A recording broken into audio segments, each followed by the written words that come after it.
Thank you for watching Ebony Ladies in the DR. I'm your host, Bridget. Bienvenidos a mi canal. Gracias por mirar.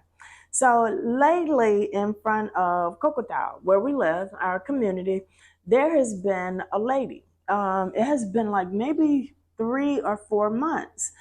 This lady just seemed to appear out of nowhere. And it looks like literally that she is living in the tree. I don't know if she's actually living in the tree, but she's there early in the morning. I'm not out late at night, so I don't know if she's still there. But in the evening, like late at 6 or 7 o'clock, I've seen her there. But each day she does have on clean clothes. And I've walked past her on the sidewalk. She doesn't have that homeless smell like you haven't bathed in days or weeks. She always smells, an average fresh smell, but she stays in the tree in front of Cocotao all day. And y'all know it is hot here in Punta Cana. She has on jeans and she has on a long sleeve shirt and she has on like a fleece jacket. And so she's sitting in the tree, just kind of leaning in the tree. Sometimes she's asleep. Sometimes she's like eating something, or she's looking her head down at the bushes or the trees, and she's talking. So then like just recently, I finally realized that, that she was probably dealing with some type of mental issues. And I was talking to one of my friends that's Dominican here. And I was like, why don't someone kind of reach out or try to get her in a home, or in a mental health facility? And so there I go, got to do some research because I have literally never seen a mental health facility here in Punta Cana. And that was just like the same thing with the funeral homes. I had never seen one, and I was out and I finally found, and it was just that one. But there are no mental institutions in the Dominican Republic. And so my friend and I, we were talking. And I'm not saying the Dominican Republic, in Punta Cana. There is one specifically designed for mental health in Santo Domingo, in the capital. To my knowledge, I Googled, tried to do some research, and it was only the one. So what about when they are fully staffed, or they have no beds available? What about people whose families in Punta Cana or other parts of the country, and they can't go that far, or they don't want to institutionalize them there?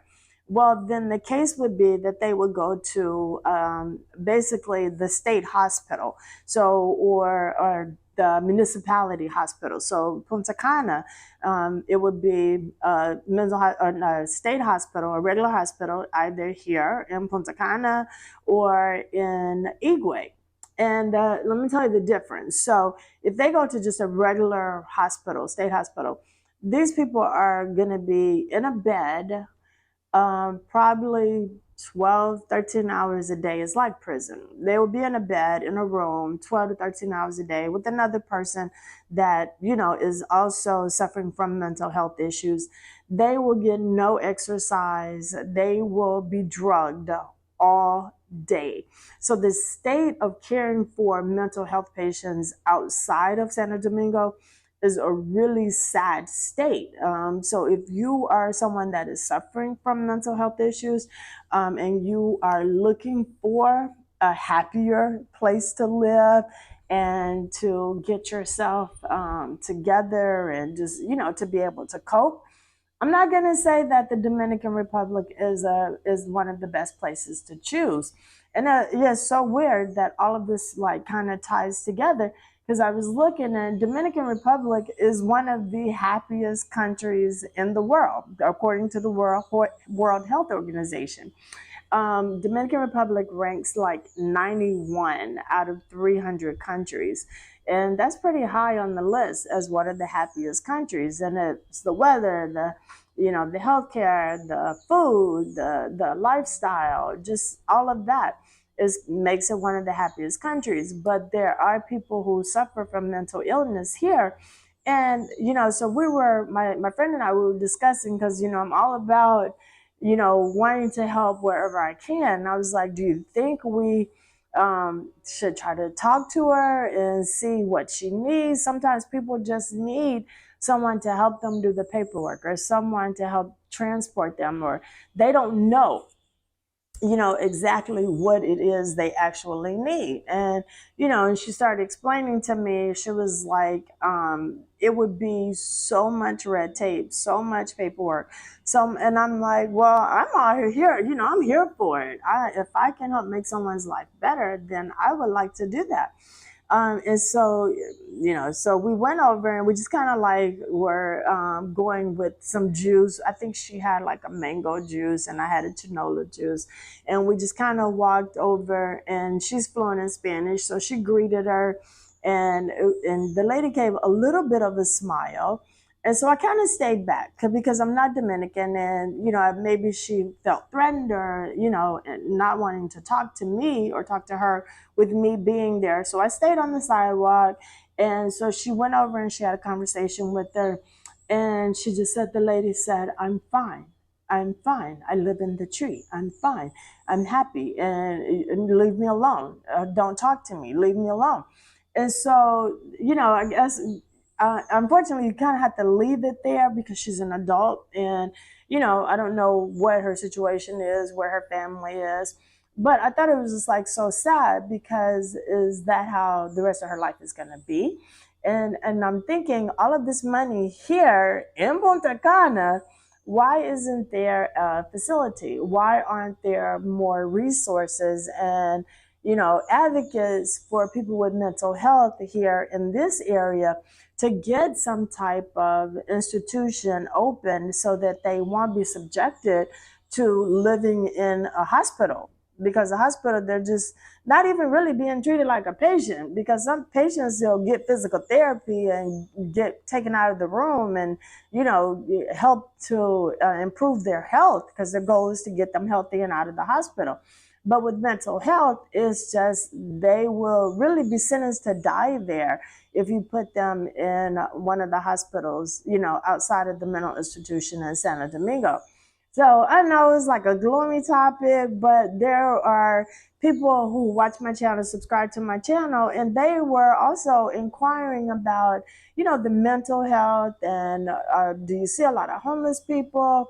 And because we were just recently in the States, and the homelessness is out of control, and the majority of the homeless people, when we were on the West Coast, that we would see would seem to have mental issues, versus in the South and a little bit more on the East Coast, they were more drug addicts, like they maybe had issues with drugs.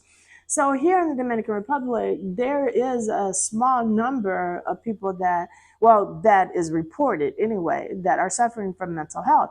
So I just wanted to, and then, like I said, the Dominican Republic is considered one of the happiest countries. But the topic came up because the lady was living in the tree, and someone else reached out to me that was here visiting and asking me what was the situation. Did she need anything? Did we need to raise money for her? Anything like that? And, she made it clear she didn't need anything. She didn't want anybody's help.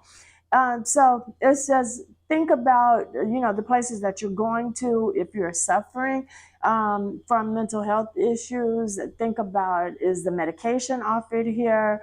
If you need to check yourself in, self-check, to just get away from it all, would you feel comfortable doing that here in Santo Domingo? What would be the rules and the regulations as a foreigner? So many things come into play when we are transitioning to another country, and people don't realize it, because all we think about is our budget, buying a car, buying furniture and food, and learning the language. We don't really think about, some people think about the healthcare, some people think about planning for their demise, let me say that, doing will and estate planning, things like that. So those are all things that, especially at our age, that we have to think about and that we have to plan for and be mindful of. But if you know that you are someone that's also suffering from mental health issues, be sure to check into the country that you're going to or that you're transitioning to, if they have those type of facilities and things like that available. Okay, I know this is like kind of a sad topic, but I was just like in my feelings today because I just got back from running errands, and she was in the tree and it's so hot, and I just wanted to, put in the cool car with the AC and take her somewhere. Just say that's not how life is supposed to be when we're in our senior years. So, but yep, that's it, everybody. But thank y'all for watching. This is Bridget, Ebony Ladies in the DR, 9 p.m. Eastern Standard Time. Don't forget to hit the like, subscribe, and share button.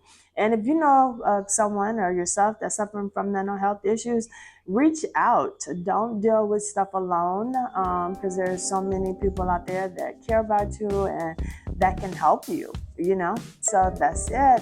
Take care. Thank y'all for watching. Turn on your notification bell because y'all know I've been doing these Spanish lessons every day. So if you haven't been tuning in, go back and learn a few words in Spanish with me. All right. Thank you for watching.